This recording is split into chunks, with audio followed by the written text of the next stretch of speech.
ಇವಾಗ ಕೊಪ್ಪಳ ಜಿಲ್ಲೆಯಲ್ಲಿ 3 ಜಾತಿ ಜಿಂಕೆ ರೈತರು ಹೊಲದಾಗ ತಾಂಗ್ಲಾಡಿದ್ರು. ಇವತ್ತು ಸರ್ಕಾರ ಇವತ್ತು ಜಿಂಕೆ ವನ ಮಾಡ್ಬೇಕಂತ ಯಾರಿಗೂ ಇವತ್ತು ಜನಪ್ರತಿನಿಧಿಗೆ ಬಂದಿಲ್ಲ.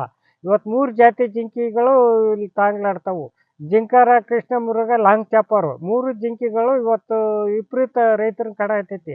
ಉತ್ತರ ಕರ್ನಾಟಕದ ಬೆಳಗಾವಿ ಅಧಿವೇಶನದಾಗ 8 ಜಿಲ್ಲೆ ಒಂದು ಜನಪ್ರತಿನಿಧಿ ಇದ್ರೂ ಅದಕ್ಕೆ ಎತ್ತಿಲ್ಲ ಇವರು.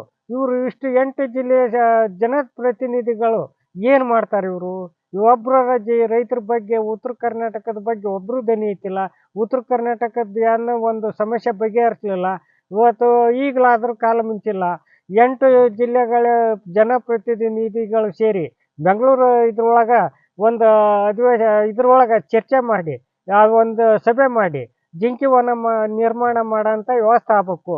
ಇವತ್ತು ಈ ಯಡಿಯೂರಪ್ಪನವರು 2010 ಇದೇ ಒಂದು ಹೋರಾಟ ಮಾಡೋ ಸಲುವಾಗಿ 2010ರಾಗನ ಇವತ್ತು 50 ಲಕ್ಷ ಈ ಜಿಂಕೆ ಇದಕ್ಕೆ ಸಲುವಾಗಿ ಆ ಒಂದು ಅನುದಾನ ತೆಗೆದಿದ್ರು.